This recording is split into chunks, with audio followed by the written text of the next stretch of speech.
Me decían, estoy trabajando en Petorca, soy secretario del juzgado de Petorca. Y me decían, ¿dónde queda Petorca? Yo prefiero partir por ahí porque generalmente la gente no sabe dónde está Petorca. Pues llega hasta la lengua y de ahí Petorca se pierde. Desaparece. Justamente. Petorca queda más allá de la lengua. Según Espinosa, la geografía descriptiva de Chile señala una serie de cosas que se encuentran a la margen derecha del río, su denominación, al pie de una corrida del cerro que la dominan por el norte. Son plantas de calle irregulares, señalan su latitud, etc. Y su pueblo se debe al descubrimiento de las minas de oro, especialmente la mina del bronce. Para que ustedes se ubiquen, porque así tampoco nadie se va a ubicar. Petorca queda mucho más allá de la Ligua, pasando por Cabildo, subiendo por el túnel La Grupa, que es el túnel ferroviario, de una sola vía, donde pasa un bus para un lado y otro pasa por el otro. Se llega a Artificio, Pedregua, Manuel Montt, Hierro Viejo y al final está Petorca. Un poquito más allá está Chincolpe, de ahí nos pasamos aquí. Ahí está Petorca. Es el último pueblo antes, el último pueblo grande. No se imaginan los que no conocen con pueblo grande en Valparaíso. Un pueblo grande para eso y tal. Es el último pueblo grande antes de llegar a la cuarta región y Santa Arellana. Historia tradicional. Para mí hay dos autores de historia tradicional, de historia de Petorca. Primero, el padre Lizama, que en la revista católica escribió de una manera muy especial la historia de Petorca en diferentes volúmenes. Lizama nunca tuvo un orden, escribía lo que él se le antojaba escribir en la revista. Si uno lo ordena va a tener un orden, pero si uno sigue los volúmenes no tiene ningún orden, porque parte hablando de los orígenes de Petorca prehispánico, después se salta las cartas de Manuel Montt, después vuelve a lo que era los curas de Purutún que visitaba Petorca y después vuelve de nuevo al pueblo original. No tiene orden. Y segundo, Oriel Álvarez, que hace una historia de Petorca el año 85 más o menos, en compañía del desaparecido abogado y también secretario del juzgado de Petorca, don Carlos Montenegro.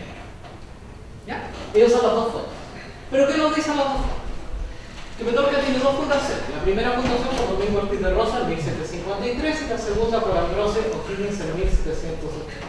Después vamos a ver por qué tiene dos fundaciones. Se extiende 13,5 leguas, 22.000 cuadras de oriente a oeste.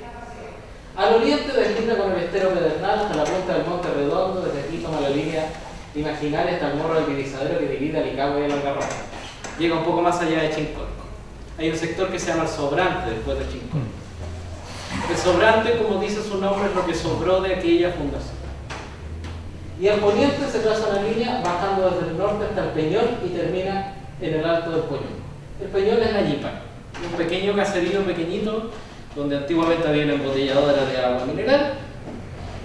Ahí empieza la línea. Esta era la traza de la línea.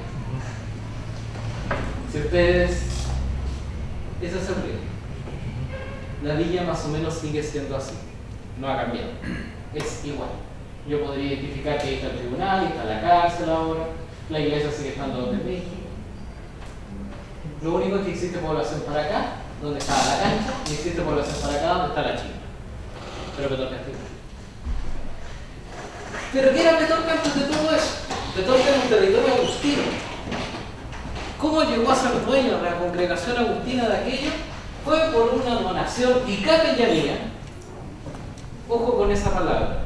La mayoría de los historiadores e investigadores pasan por alto esa palabrita, pero que en términos jurídicos es muy importante. La capellanía es una dación de tierras o una dación de algún bien para que la iglesia usufructúe de eso, saque dinero de aquello, pero para que se paguen las misas que se van a rezar por mi alma y por de otra persona, para que yo me vaya al cielo y no me quede en el purgatorio y me vaya al infierno. Típicamente es eso.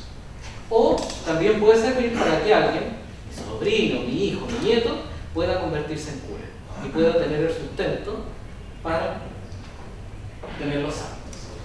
El almirante Hernando Lamero de Gallegos y Andrade, almirante general del Mar del Sur, que nunca estuvo en Petorca y nunca estuvo en Longotoma, pero sí se le dieron tierras aquí en Chile, Donó e hizo una capellanía para su alma y la de sus padres el 18 de marzo de 1591 a los agustinos, de una forma muy extraña, porque don Hernando Gamero era fiel devoto de los franciscanos y su mejor amigo y cura confesor era franciscano, pero de un momento a otro llegaron los agustinos y se mataron.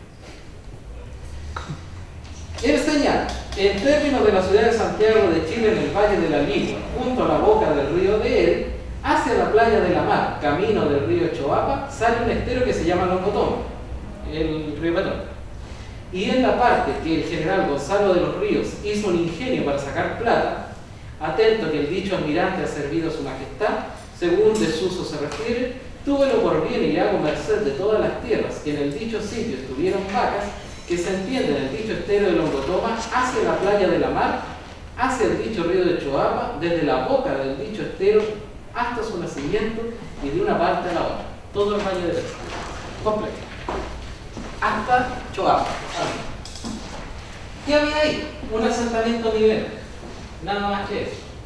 La mina de bronce, que es la más antigua, que se sacaba ahora hace mucho tiempo, pero que tampoco es tan antigua, porque la más antigua es de hierro viejo, o fierro viejo, como se llama.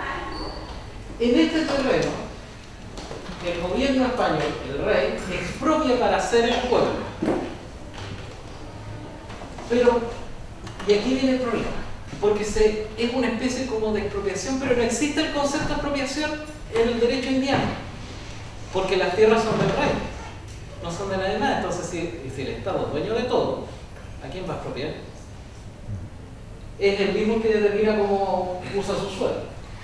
En un principio, los agustinos dijeron que sí, y dijeron, vamos a cobrar 1.200 pesos al año en razón de la explotación minera a los habitantes, como arreglo. Pero ellos fueron muy pillos, porque ellos cobraron el arriendo 10 años después de que se fundó.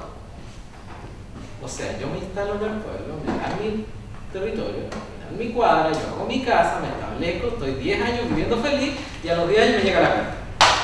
Señor, me debe 1.200 pesos al año por 10, más la razón de explotación de minera, o 1.600 pesos fijos. Bueno, pues, eso hace que el pueblo, que la gente se vaya y se funde por segunda vez. Ahora empieza la pregunta señor. ¿Dónde se encontraba Petorca? Petorca no estaba acá. Este es el lugar donde estaba, al lado de él. No estaba. Lizama señala que el asiento de Santa Cruz de Petorca era un despeñadero más adecuado para redil de cabras que no un campo para habitación de hombres. Después le prestaron generosa habitación los padres agustinos acá. Por investigaciones que hice de campo y gracias a la ayuda de don Juan Rojas Orraya, que es un personaje que trabaja en la cultura y en Petorca, pudimos llegar a la conclusión de que lo más probable es que el asentamiento de la Santa Cruz de Petorca estuviera arriba, antes de llegar al bronce, en el Durazno. Es una quebrada que aún tiene gente, que aún vive gente y perquineros en forma de ciudad. Es ciudad del siglo XVII y XVIII, no ciudad común, pero viven así. ¿Qué pasaba y por qué la gente vivía allá arriba? Porque allá estaba el mineral. Lo más importante era fierro viejo o hierro viejo, donde había un mineral y a la vez fierro viejo era importantísimo para el ganado. El ganado estaba en Chincorco. En fierro viejo había una herrería, una fundición, y ahí se marcaba el ganado y se hacía la herradura. ¿Qué pasaba? La gente tenía el ganado en Chincorco, lo bajaba, pasaba por Petorca, simplemente pasar para llegar a hierro viejo. Ahí lo marcaba y después lo volvía a subir. Petorca era un lugar de paz. Cuando decae fierro viejo o hierro viejo, como se le conoce ahora, surge Petorca, porque empiezan a explotar el mineral de bronce. Ahora, este pueblo antes de su fundación existía organizado, totalmente, completamente organizado. Tenía notario, tenía juzgado, tenía iglesia, tenía de todo. Esta es una muestra.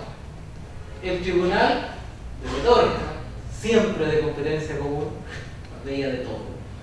Heredero del tribunal minero. Su primera causa es de 1730.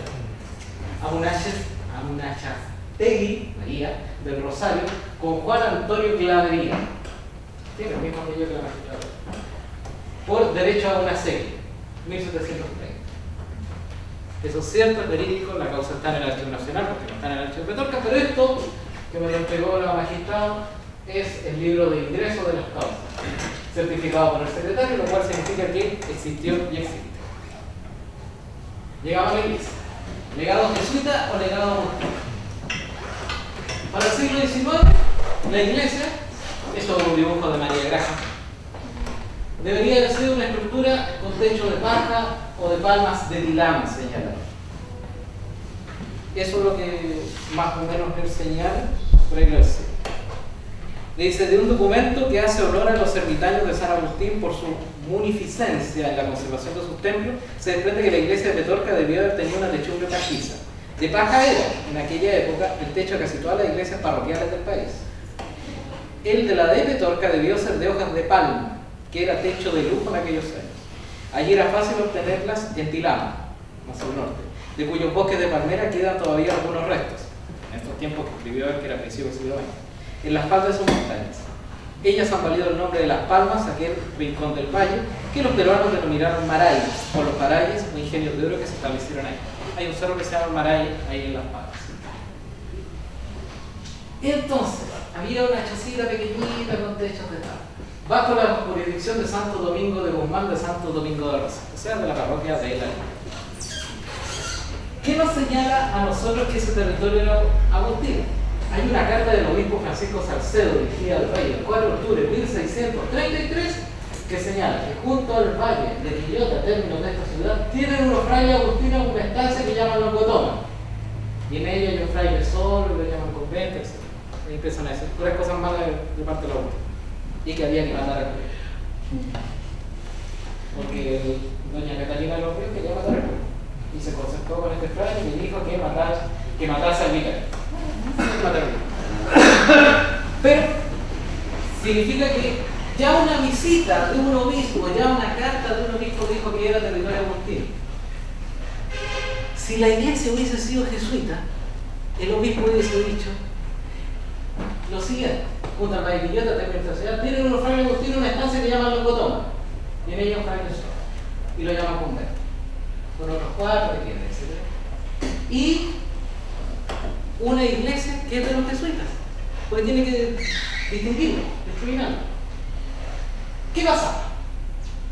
Las capillas de los Gotomos de Petorca se encontraban al poniente de la Chimpa y al oriente de la cancha. Allí estaban las casas y capillas de la hacienda de los Gotomos. Capillas.